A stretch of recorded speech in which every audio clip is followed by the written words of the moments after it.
Welcome back to A Life on Delusion. On this channel, we're talking about self-development, leveling up, creating and curating your dream life. So stay tuned if you are into that kind of topic. Go ahead and subscribe, like this video, turn on your notifications. I drop videos every Sunday, 10 a.m.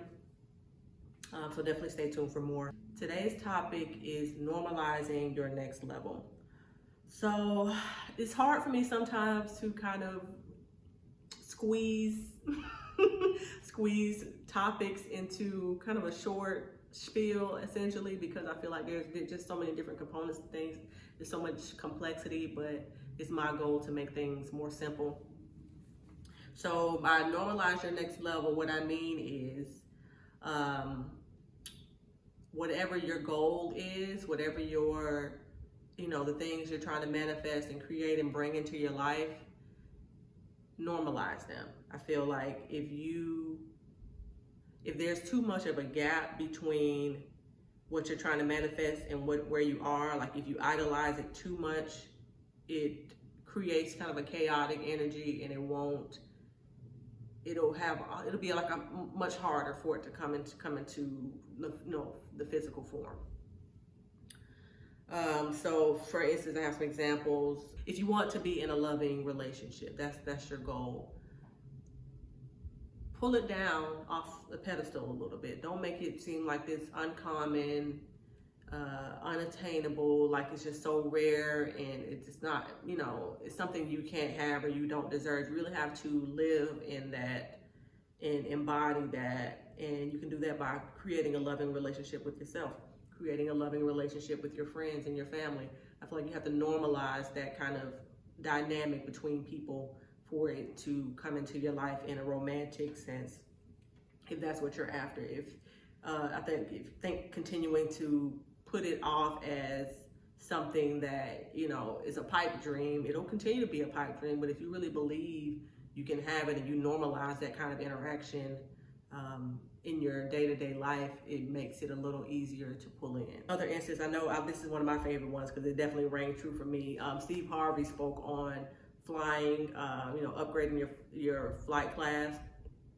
So flying business or flying first, if you've been in economy. I know as a younger person, I was definitely looking for the cheapest flight. Now I'm going on like a bunch of inconvenient overnight flights and layovers and just inconvenient times of day. But then once you start flying direct, and once you start, you move up to Comfort Plus, and you go from there. It's hard to drop it back down and say, well, I'll sit in the back of the plane by the bathroom. If that's where you are right now, that's perfectly fine. But if you aren't okay with that and you want a better seat, go for it. Like typically, and then, the good thing about it is you can baby step your way up. If you're getting the bottom of the barrel, not picking your seat, you're in the middle seat, in the back, if you're doing that now, say, hey, I'm gonna start paying to pick my seat. Now I get a window, a little bit further forward. And then you do that for a while. Okay, now I'm going to get an exit row seat, so I have a little more leg room. And then you work your way up from there. But once that becomes normal and kind of you basically raising the floor on what's acceptable for you. So now you wouldn't even dream of getting a random seat that the airline picked for you. You won't even, from there you won't even dream of not getting an exit row seat. So once you decide what your new level is, the universe conspires to make that, happen for you. You believe that's what you deserve. You won't even be in a position or of the thought or of the budget to be worrying about economy seats. I like to talk about exercise on here because it's been so pivotal in improving my life. Normalizing exercise is just a part of your day. I think people getting started in their fitness journey blow exercise up to be a big, huge thing, and I'm definitely a proponent. I need to get on here and talk about some of the books that have been important for me, but like Atomic Habits, for instance. Start small. Wake up, go for a walk. Do that for a while until that feels like this is just part of who I am now. I'm somebody who wakes up and goes for a walk in the morning before work or before, kids or whatever, whatever the rest of your day entails. And you can step it up from there. Now you're somebody that wakes up extra early so I can get a walk in and go to the gym. And now, twice a week. Now I'm going to the gym 3, 4, 5 times a week. Now, like you level, now I have a sport that I'm into. Now I play tennis on the weekends or what have you. So I think normalizing where you want to be is aspirational until it's not.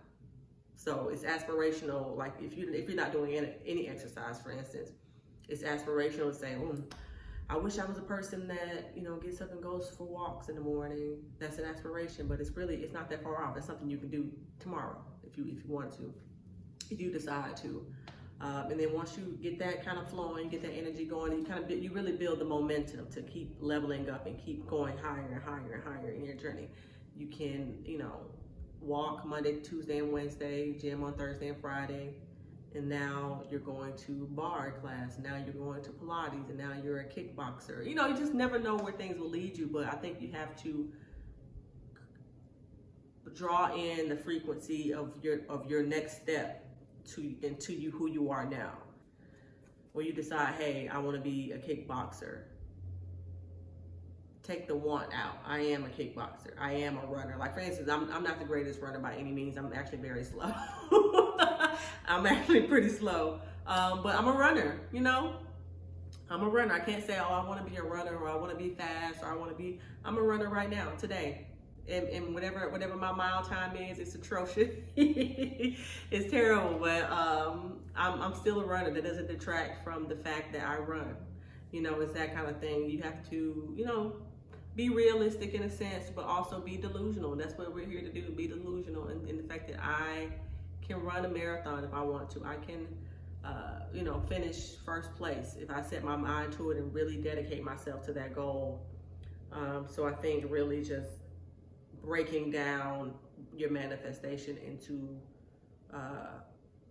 achievable and attainable goals in the short term, working towards the long term. I don't think there has to be an end point in it. I don't think like you can say, well, my goal is to have $1 million and that's it. When you get that million, you're going to want some more. So, just look at it that way, is that it's going to be an ongoing, lifelong process. You're never going to, be satisfied. When you get from flying first class to flying private, now I don't know what's after that. Maybe now I'm flying the plane myself. I don't know. Or I'm getting a bigger jet. I'm now instead of a Cessna, I'm in a 16-seater or whatever. Or I have a big company, 300 seat 747 now.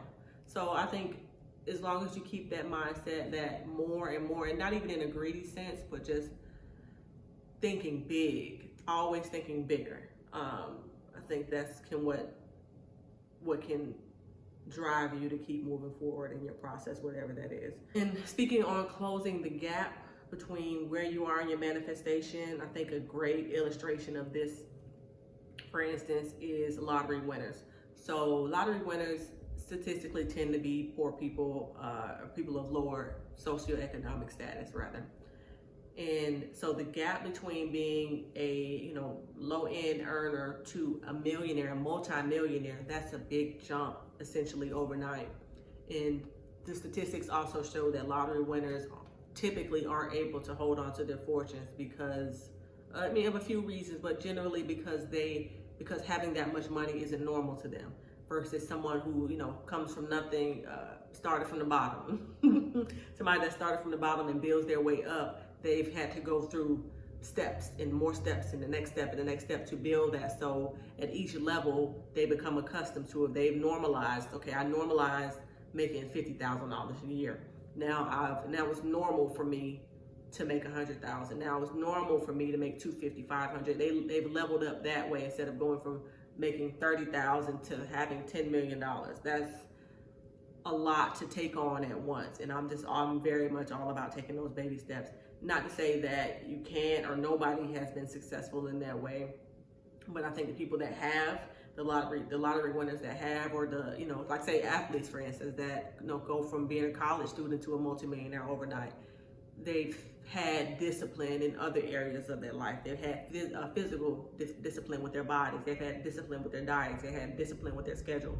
So I think those characteristics have helped those types of people. So people that win the lottery are disciplined. Say that they might be the kind of person that says, okay, I'm playing $20 every week when I get paid on Friday, and that's all. But there are a lot of lotto winners who are addicted essentially, or they, you know, throw more money than they have at it. And, you know, it's kind of that, it's a gambling, you know, a gambling addiction essentially, versus somebody who just kind of plays casually.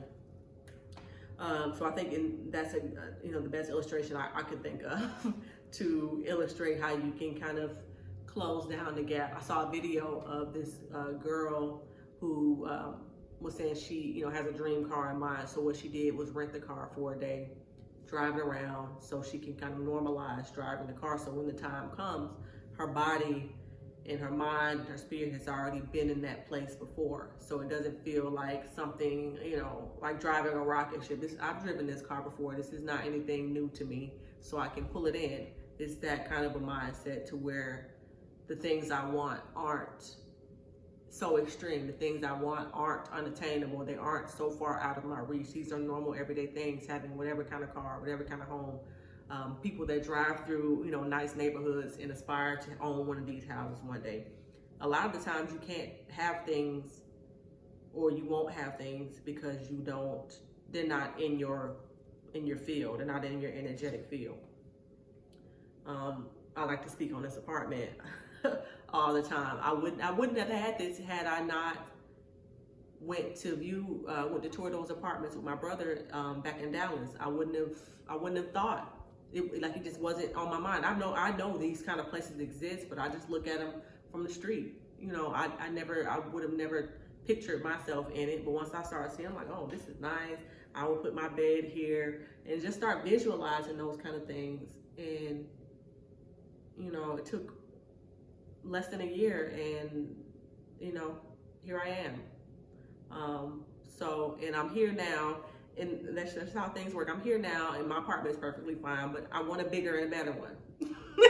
So imagine that, from having just a regular apartment out in the suburbs somewhere, to being in the, you know, in the heart of the city in an apartment, and now I want more. So, and now I'm in the physical presence of better apartments, and even, you know, a higher floor, a bigger floor plan, you know, whatever the case may be.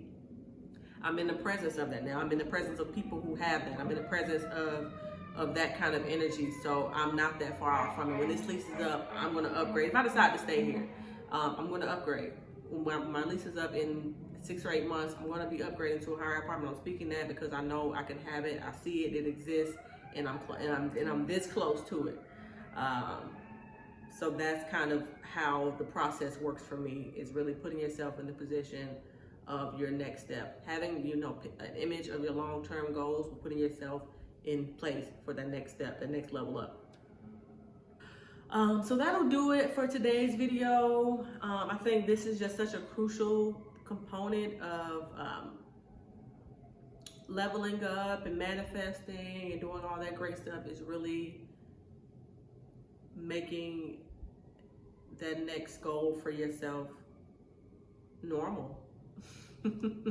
Making it just, you know, not treating it like it's nothing, because it is a goal, but pulling it back down to earth. It's not, you know, some far off idea in the sky somewhere. It's something that if I reach and stretch, I can have it. It's a stretch. It's not like, you know that scene from from Space Jam where Michael Jordan's trying to make that dunk and his arm just stretched out, like Stretch Armstrong. I'm aging myself. It's not that. It's just like a little stretch. I'm not gonna pull a muscle, but I'm gonna have to reach for it really hard. It's that kind of thing. So yeah, normalizing your next level, whatever that is, just start working your way there.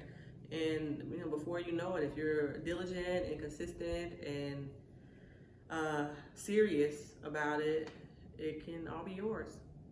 So that'll do it for today's video. I'm gonna stop rambling. Thank you for watching. Thank you for tuning in. Subscribe, like, comment, turn your notifications on. We're here every Sunday, 10 a.m. with new videos. Thank you for watching. I'll see you in the next one. Bye.